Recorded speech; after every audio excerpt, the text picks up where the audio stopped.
자, 11번째 썰 한번 가보도록 하겠습니다. 영상 제목, 여기 김포인데 관리비 못 낸 세대들이 수십 세대가 넘습니다. 8개월 못 낸 것도 봤습니다. 라는 영상에 달린 댓글입니다. 요즘 아파트에서 관리비 못 내는 그런 세대분이 좀 있는 것 같습니다. 관리비 못 내는 것만으로 그 집에 문제가 많다는 거죠. 사실 뭐 관리비라는 게 뭐 적은 돈 아니지만 못 낼 정도는 아니잖아. 예, 못 낼 정도는 아니죠. 근데 못 내는 집이 있는 것 같아요. 김포면 그래도 도시인데.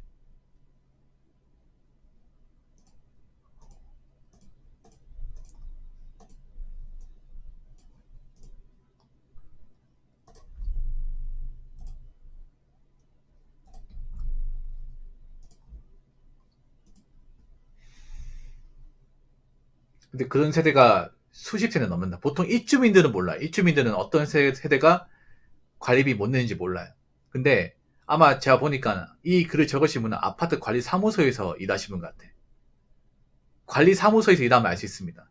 관리 사무소는 그 입주민들 대장을 가지고 있기 때문에 미납 세대 장부를 가지고 있거든요. 그래서 아파트 관리 사무소에 일하면 어떤 세대가 이제 미납되었는지, 그리고 아파트통이 몇 세대가 세금 못 냈는지를 다 알 수 있어요. 이게 관리비를. 왜냐면 다 거두다 보니까. 보통 9평 타입 아파트면 관리비가 한 25에 30만 원 정도 나갈 겁니다. 더 나갈 수도 있고, 보통 한 20만 원 후반대라 보시면 돼. 그럼 한 8만 원 또 못 내는 거죠. 네.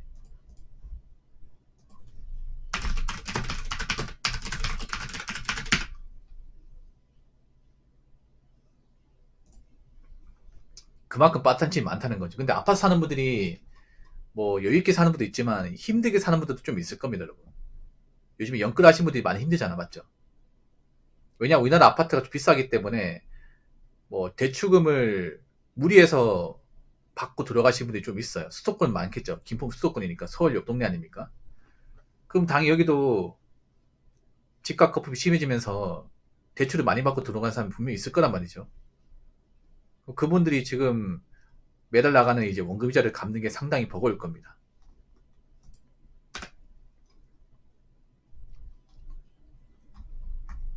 아무래도 자기들이 이만큼 돈 나갈 거는 걸 예상치 못하다 보니까. 연끌하신 분들은 매년 고비예요. 작년도 고비였고, 올해도 고비고, 내년도 고비고.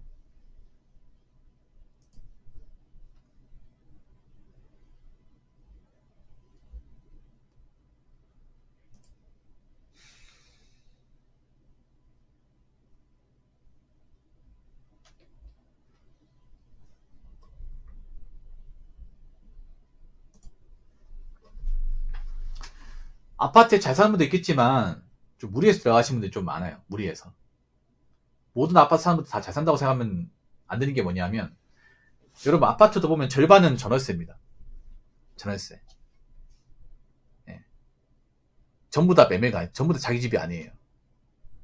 예. 수도권이면 아파트 전세면 거의 매매가의 절반 정도? 절반 이하 집도 있을 것이고. 그럼 전세도 살아도 전세 대출로 사는 분도 많고, 그러면 순수하게 내 돈은 얼마 안 되는 거야, 이게. 예, 내 돈은 얼마 안 돼, 이게.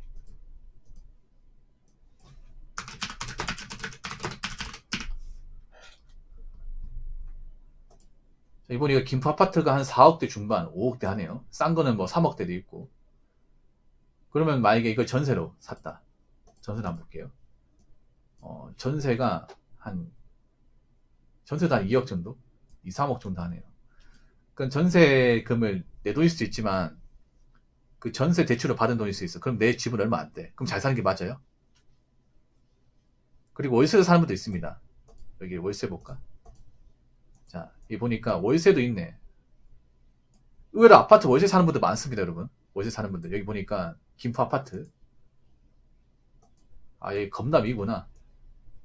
자, 김포 여기 아파트 월세가 100만원에서 한 150만원 사이입니다. 9평타입 기준으로. 자, 보증금 2천에 월세 95.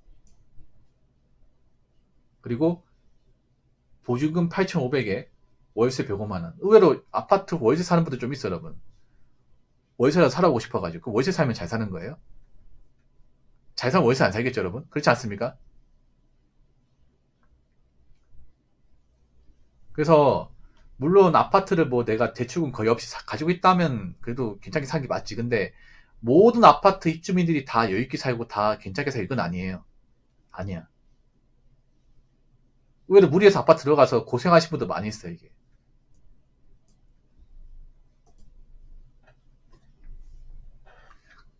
그래서 저는 이 문제가 생기는 것 같아요. 그러니까 이제 이분들이 관리비를 처음부터 못 내진 않았을 거예요. 근데 이제 뭔가 들어간 돈이 많고 감당이 힘드니까 어차피 아파트 관리 못 낸다고 해서 쫓겨나는 거 아니거든요. 그러니까 아파트 관리비 나중에 내고 당장 급한 것부터 내신 것 같아요. 그래서 밀리는 것 같아요, 이게. 근데 이런 집들이 좀 있는 것 같아요.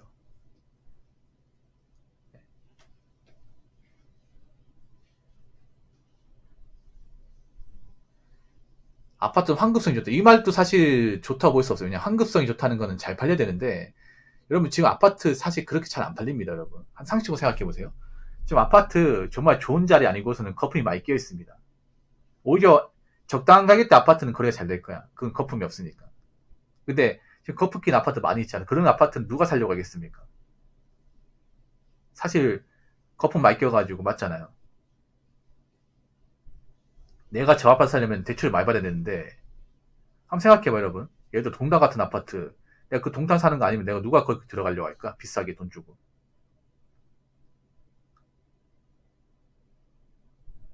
환급성이 좋다고 했지만 환급성이 좋다는 게 뭐야? 아파트 팔렸을 때 이걸 돈으로 바꿀 수 있다는 얘기인데 비싼 아파트에서 그게 쉽지 않습니다 여러분. 특히나 거품 낀 지역일수록. 이게 이러면 그런 거예요. 막상 내가 영끌이 살고는 있지만 뭐 호가가 올라간다고 하지만 이건 어디까지 호가인 거고 팔 때는 다른 거야. 파이가의 과정이 상당히 험난합니다 여러분. 그리고 좀 갑자기 떡상한 아파트일수록 거품이 심하잖아 이게. 그리고 요즘엔 대출 규제가 심해가지고 연끌할 때만큼 대출이 안 나와요. 그럼 현금 많아야 되지 않습니까? 그럼 요즘에 아파트 어디에 거품이 많이 껴있는지 다 알잖아 여러분. 정보가 다 노출되니까. 그럼 내가 굳이 현금 많은데 저걸 무리해서 고점에 살 사람도 있겠습니까? 무리해가지고. 현금 언제 필요할지 모르는데. 거기다가 내가 굳이 저기 살아야 될 이유가 없어요. 그 무리하게 갈 필요가 있을까? 환급성이 좋다는 것도 아파트 동네마다 달라 이게. 모든 동네가 다 그렇다는 게 아니지. 몇 달째 못 나가는 집도 많이 있어 여러분. 막상 웃기게 뭐냐면 내가 돈이 급해가지고 아파트를 막 급하게 팔아야 돼. 그럼 잘 안 나가 여러분 생각보다.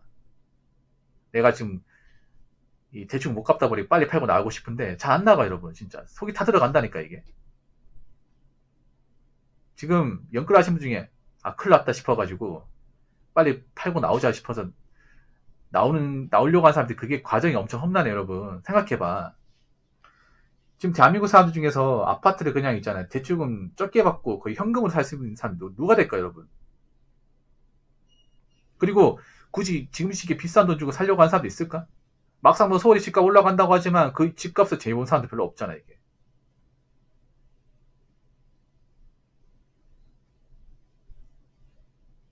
그러니까 지금 연끌하신 분들이 좀 생각보다 고충이 많을 거예요 이게. 그러니까 매달 원금자 갚아야 되는데 내가 언제까지 갚을지 장담할 수 없고 그럼 팔긴 팔아야 되는데 과연 내가 원하는 시기에 원하는 돈 주고 팔 수 있을까? 그 힘든 거죠 이게.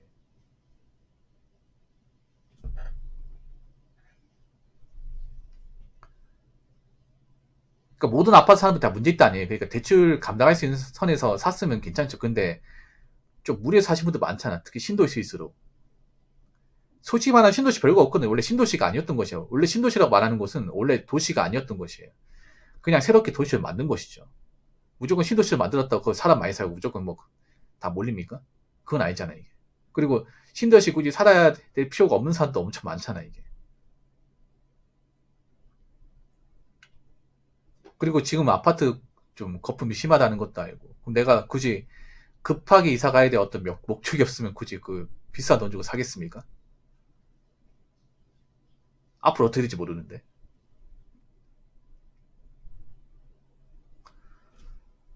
아무튼 아파트 사는 분들 여러모로 좀 어려우신 분들이 많나 보네요.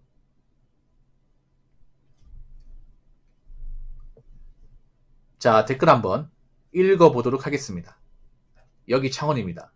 여기 구축인데 거의 3년 동안 120만원 관리비 연체해서 지급 명령받아 강제집행 직전입니다.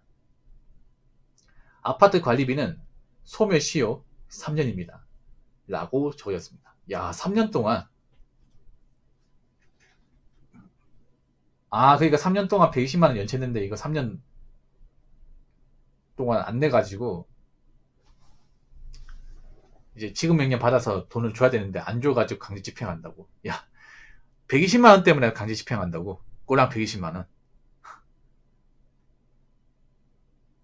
아니, 그럼 팔면 되지 않나? 저렇게 살 것 같으면. 그렇지 않습니까? 저렇게 관리비도 못 내면서 왜 버티는 거지, 이게? 그러면서 나는 아파트 여기 내 집이다. 여기 입주민 얘기할 수 있나?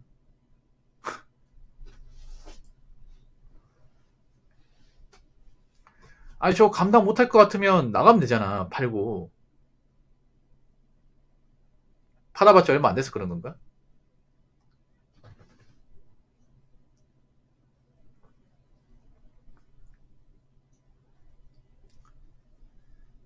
참, 이런 아파트 산다고 다 잘 살 거다. 다 걱정 없을 거라 생각하시면 안 돼.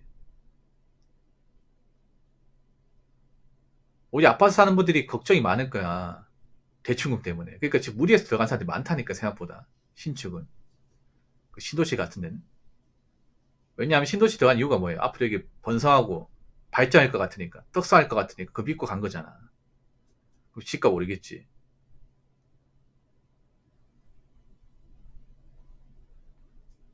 근데 붕어형 팔아도 얼마 안 될 뿐더러 문제는 살 사람이 없다. 없겠지, 이게. 정말 이제 금매로 파지 않는 이상. 그러니까 그런 걸 뭐냐면 저는 개인적으로 아파트 살 거면 저는 실거주 목적이 무조건. 저는 뭐 투자 이런 거에 관심이 없어요. 그냥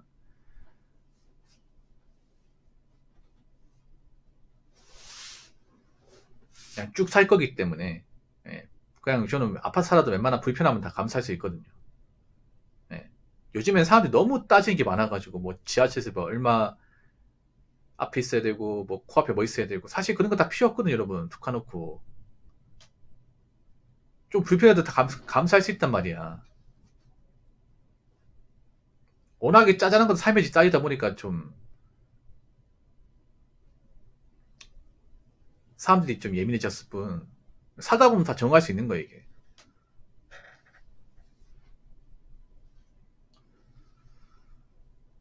아무튼 분명히 이 재방송을 보는 사람들 중에도 영끌 하신 분이 있을 겁니다. 예, 말은 안 하지만 있을 거예요. 예.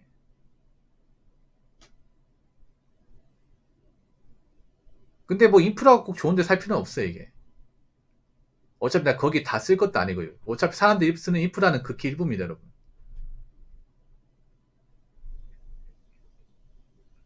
물론 인프라가 너무 없으면 문제 되겠지만 그냥 내가 적당히 감수할 수 있으면 돼. 기본적인 인프라만 있으면 돼요. 요즘에 사람들이 너무 사소한 것까지 다 따지다 보니까 그냥 집은 집일 뿐인데. 예. 그냥 집은 집이야, 여러분. 저 신축 같은 아파트 몇 달 살다 보면 다 똑같아요, 여러분.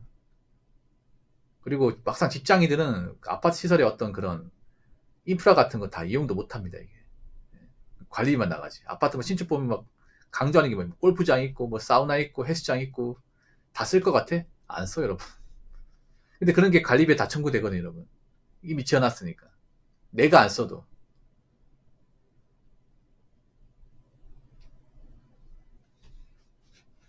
아무튼, 연끌하신 분들, 어떻게든 갚으세요.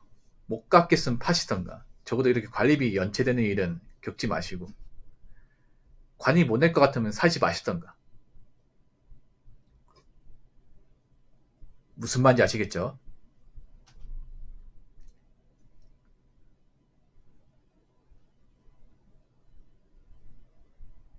자, 이상으로 11번째 썰